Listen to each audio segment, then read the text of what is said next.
Okay, it is now 6 o'clock, 1 minute past. So we might declare our meeting open. Welcome our members of the public to our meeting. We acknowledge the Whadjuk people as the traditional owners of the greater Fremantle-Walyalup area, and we recognise that their cultural and heritage beliefs are still important today. Attendance, apologies and leaves of absence. The Mayor is an apology tonight. Likewise, Councillor Vucic and Councillor Thompson is on leave of absence. Is there any others? No. So we have Councillor Jones here in place of Councillor Thompson.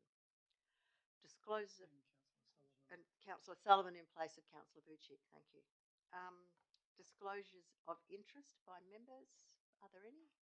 No. Thank you. Responses to previous public questions taken on notice. These weren't previous, were they? These are current. No. So there are none. Public question time. We have had submitted 2 questions, 3 questions, 4 questions by Mr. Ian Kerr, and the responses have been put in the attached. Do you guys all have a copy? No? Well, that will be included in the next agenda, the answers to those questions. Ian, could I just ask, do you have a copy of this? Yeah, good. Okay, thank you. Did you wish to speak to this? Yep. Okay. So would you like to speak now on the item? Thank you. Please go ahead. Thank you, councillors. Firstly, I'd like to thank the Director of City Business for his responses to my questions, which do go some way to reducing my concerns about the agenda report on the item FPOL 2309/4, the proposed lease for the Fremantle Arts Centre Cafe and Fremantle Leisure Centre kiosk. My primary concern, however, remains, and that is that the report does not provide any information on the comparative assessment of tenders received for the 2 business opportunities.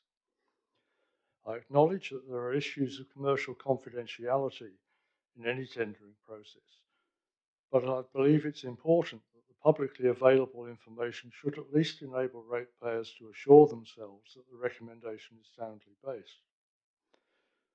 More importantly, the agenda documentation, including confidential papers, should be sufficient for councillors to be sure that the recommendation is in the best interest of ratepayers. Section 358 brackets 2 of the Local Government Act states that in the case of a tender process, quote, a local government can only dispose of property to the person who at public tender called by the local government makes what it is, in the opinion of the local government, the most acceptable tender, whether or not it is the highest tender. So my question, therefore, to elected members is whether they consider that they have been provided with sufficient information to form a reasonable opinion. The report, as I've already said, provides no information on the assessments of the competing proposals. And that's especially important given that these 2 businesses are very different. And it is by no means obvious that the same operator would be the best fit for both. In the case of these businesses also, they have not been operating for quite some time. And an important element of any assessment should be risk analysis, especially since those 2 businesses have been inoperative and will need to be reactivated. There are certainly risks associated with the preferred tenderer, which currently has no presence in Western Australia, and according to its website, its business in Alice Springs appears to be based on function and event catering rather than fixed premises offerings. Thank you. Thank you, Ian.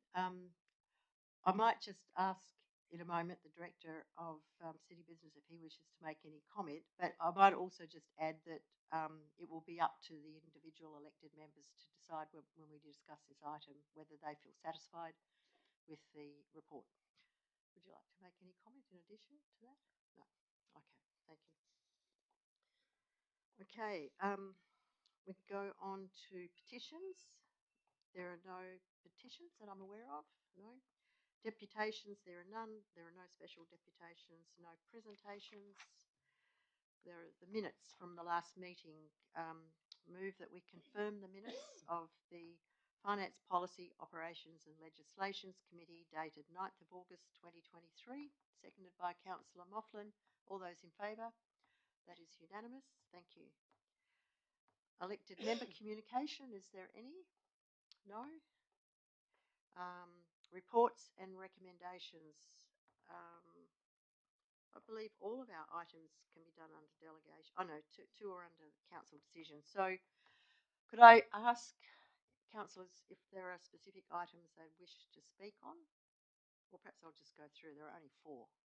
Yeah, all right. I'll just move the first one, FPOL 23091, the Corporate Business Plan End of Financial Year Report, seconded by Councillor Moughlin. Yeah. Is there any discussion on this item? No, then I will move the item. All those in favour? Those against? That is unanimous. Thank you. I'll move FPOL item 2, the tender construction of cast in situ concrete works, seconded by Councillor Kamada. Is there any discussion on this item? All those in favour? That is also unanimous. We'll move to council decision section. I'll move FPOL 23093, which is the grants and sponsorship policy amendment. And in moving this, we've just picked up that in one section it gives criteria for grants where it says you have to be resident, a student, and work in the city, and it should be or work in the city, so that it is one of those 3. But that's just a very minor change, and they'll correct the. But it has a big impact on the selection criteria, though. So, is there any discussion? Or did I get a seconder? No. Seconded by Councillor Moughlin. Any discussion? All right. All those in favour? That is unanimous. FPOL 230.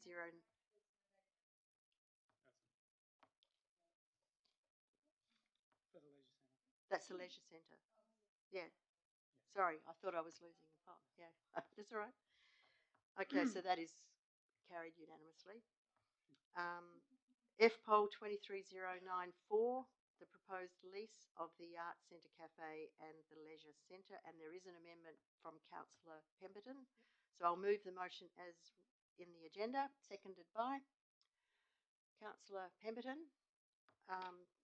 Councillor Pemberton, do you wish to speak to this and move your amendment?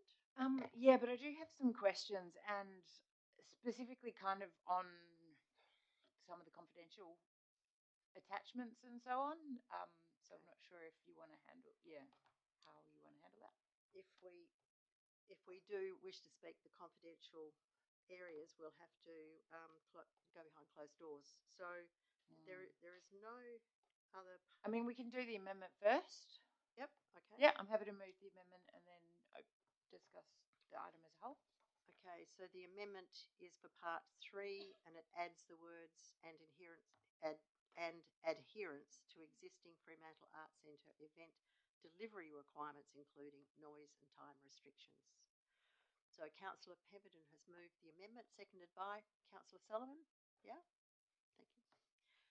All those in favour of the amendment? That's carried unanimously. And now to discuss the motion as a whole, with including the confidential part, we'll have to go behind closed doors. So I'll move that we go. Sorry, perhaps if there are any questions or statements that would be made that aren't of a confidential nature. Yes, very, quite right. So I'll ask Councillor Sullivan, did you wish to speak? Yeah, I just had some questions which were just in the terms of the lease, which is in the actual public section. In the catering, I guess the sort of first right of refusal in a sense, talks about events and functions, and I was just wondering how that relates to our bigger events at the Arts Centre, or is it um, really primarily focused on functions inside the building or in the courtyard or those sort of things. Because obviously we have some very large events. We have a lot of pop-ups serving those events, which is pretty traditional. And I just wondered whether the wording of that kind of changes the arrangement that is currently in place. Through the chair, so we have engaged with the Arts Centre management on that wording, and they're comfortable with the prospective operator's ability to do that.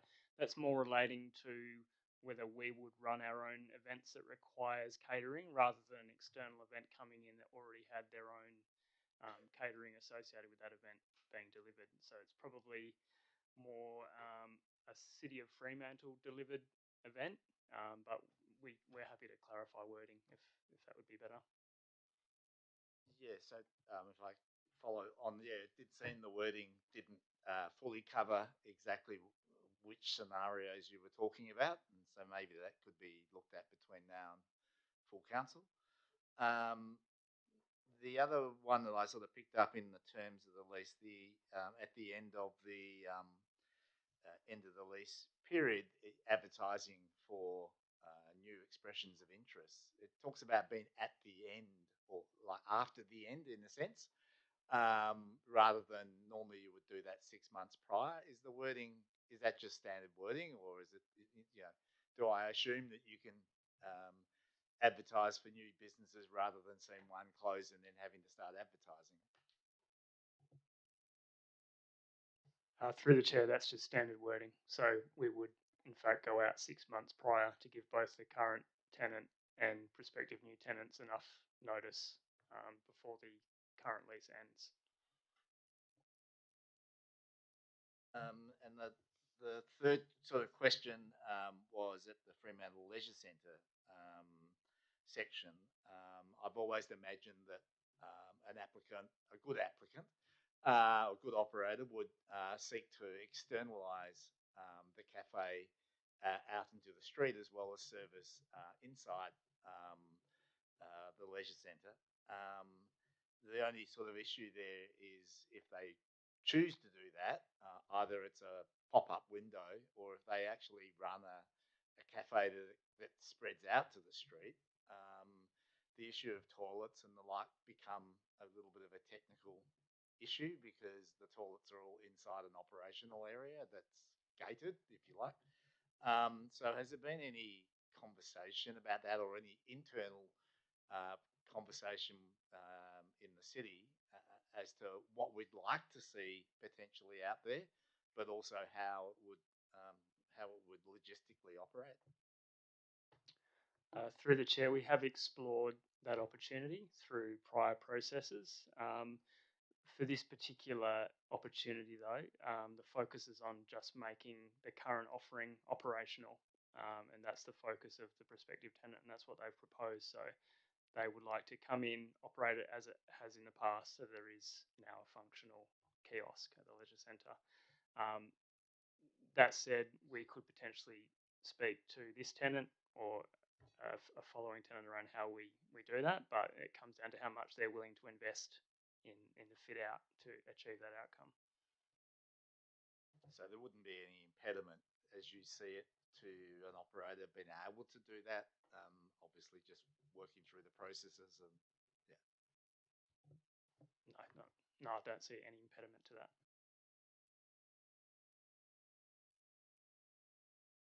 And the last question is really about, I guess, the difficulty that we've been having in terms of securing expressions of interest or applicants that, follow through without sort of pulling out halfway through the process. I don't know whether you can answer this in the public section of this conversation, but is there something that we're learning that's part of the industry, or is it part of the way which we're offering these cafe opportunities or the like? So, there's, in a sense, is it industry or is it us? through the chair, what we've learnt through this process is that there's a specific type of operator who comes into these type of situations, whether it be a leisure centre or basically an operator that comes into an existing facility to operate within that environment. We have been out to market during, I guess, a different time with off the back of COVID and probably a reduction in use of some of those public facilities over that time. We have found a better response with this latest round of expressions of interest, and as a result, we've had this prospective operator come through who's demonstrated that they could operate both of those facilities. So, other than that, not much else that we've learned, but we have seen that there is a particular type of operator who typically has had experience in these smaller type in-facility operations. Councillor Pemberton. I've got two questions that are not related to confidential information. So the first is, and speaking to the question from the gallery, are you able to shed some light on the other two submissions? I noticed that 3 submissions were received for each of the properties. Were they all kind of seeking to do both? And why was this one the standout across the board?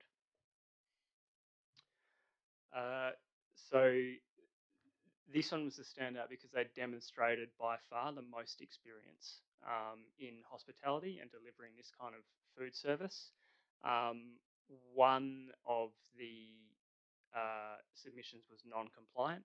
They didn't follow the rules of the EOI and didn't present the information we required to make a decision. And the other one just didn't lack the experience that the preferred proponent does. Thank you for that. That's good to know.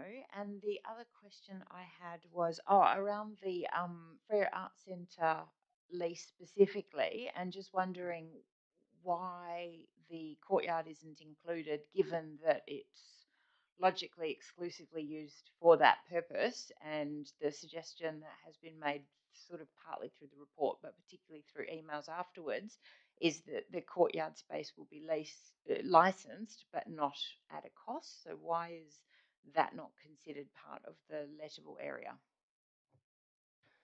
Through the chair, so we've made the decision to license that portion as opposed to the lease, so that we have some flexibility around how that area is used. So that will allow people who are not patrons of that cafe to come in and utilise that area without the tenant sort of taking on exclusive use of that area. So people using the art centre can come in and out of that space without having to purchase something from the cafe. The value of the lease incorporates the use of that area. So if we were to restrict their access to the use of that area, the value would come back and we'd be charging less rent.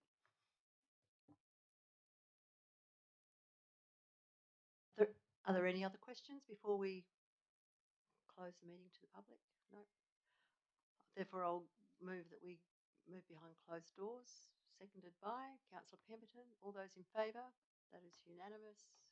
We'll have to turf you out tonight.